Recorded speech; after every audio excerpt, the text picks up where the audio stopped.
Now, as a beginner in the forex markets industry, I always thought it wise to memorize every single candlestick that I came across, and there are so many of them. It was really hectic for me to be able to understand all of them or memorize all of them at the same time.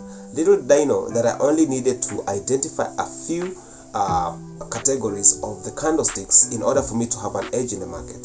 And these categories are only three. We have the bullish reversal candlesticks, we have the bearish reversal candlesticks, and we also have the continuation candlesticks. Now, when it comes to the bullish reversal candlesticks, there are actually 5 candlesticks only that you need to understand. There are 5 candlestick patterns that you really need to understand, and these 5 candlesticks are as follows. The first one is what you call the bullish engulfing candlestick.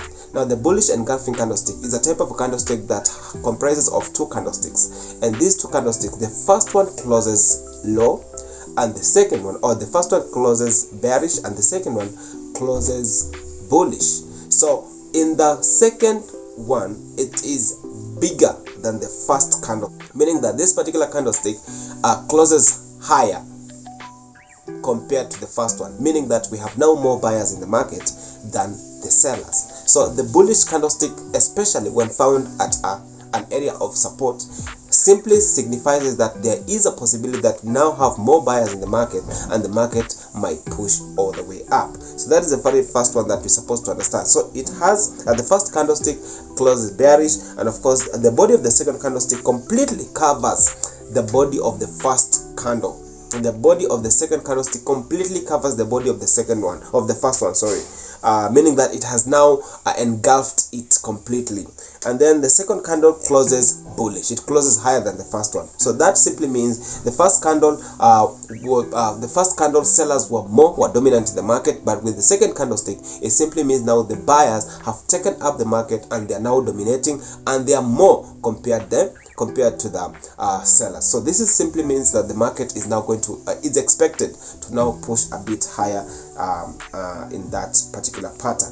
The second type of candlestick that I have also came to realize that I just needed to understand it better in order for me to know now the market is reversing bullish, or it was now going down and it's beginning to go up on an uptrend, is the tweezer bottoms. The tweezer bottoms are simple. The first candle shows the rejection of lower prices, meaning that it has a long wick underneath. Of course, once we see the rejection, that simply means now buyers are really coming in on board.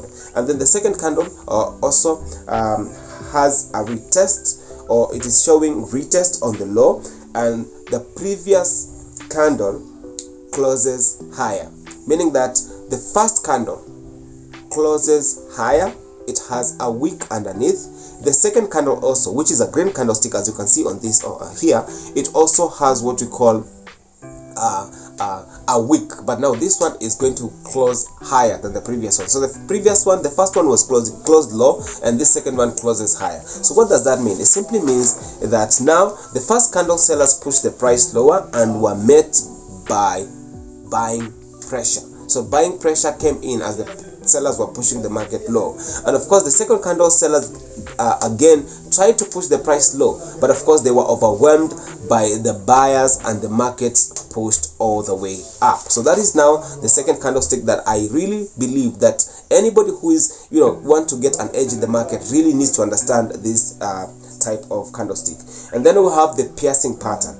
The piercing pattern is also another candlestick pattern that shows that there is a possible reversal of the market going to start on a bullish trend. So the two candles, the piercing candle is a 2-candle reversal pattern forming after a decline in the price. After the price has declined, then we're going to see now that there's a bullish piercing candle that appears. It's a 2-candle pattern whereby the first candle is going to close low, and then the second candle will now start going up, as you can see on this particular picture here.